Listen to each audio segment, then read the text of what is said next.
Seguinte, Folha de São Paulo, há meses atrás, fez um levantamento dos poderes que poderiam pôr em risco a democracia.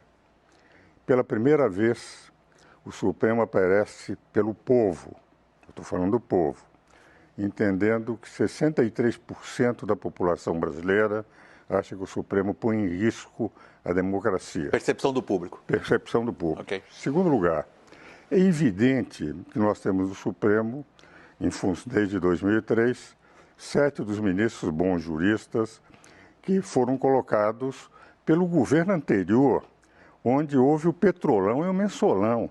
Isso foram realidades. Quer dizer, o Brasil foi saqueado. A Petrobras teve que pagar uma fortuna lá fora por aquilo que, enfim, sei que não era o governador Tasso, mas houve todo um esquema de assalto à nação. Naquele momento, nós tivemos alguns ministros, como Joaquim Barbosa, Carlos Aires, que conseguiram levar.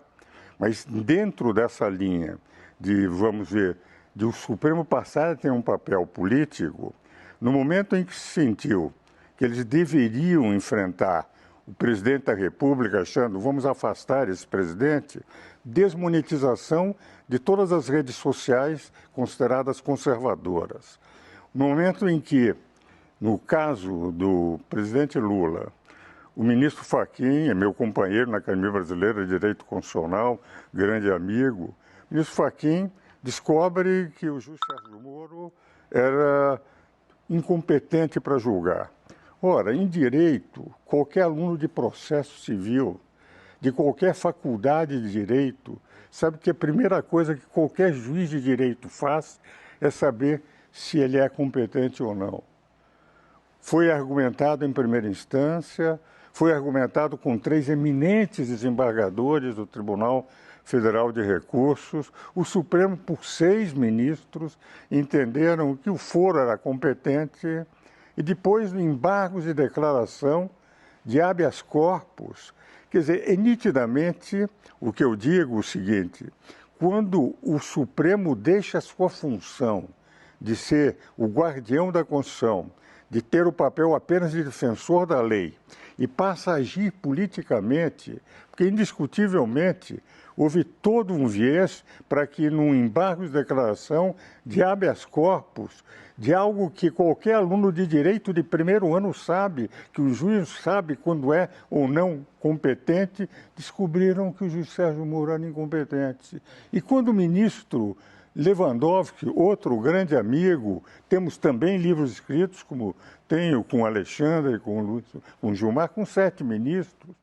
Ele declara o seguinte, que todas as provas que estavam nesses processos, eu li os processos, não poderiam ser usados por nenhum dos juízes.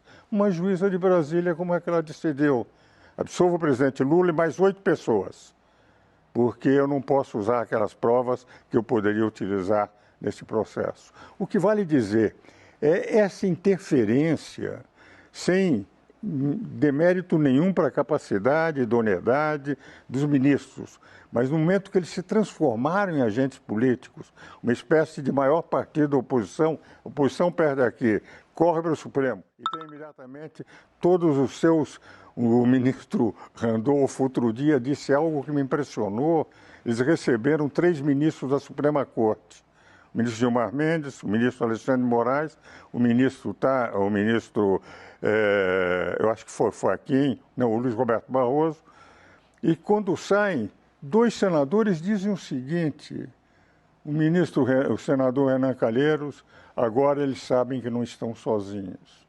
E depois diz o ministro Randolfo, o senador Randolfo Rodrigues, eu creio que é o nome dele, diz o seguinte: agora eles sabem que tem respaldo. Ora, o Supremo não tem que ter respaldo de senadores.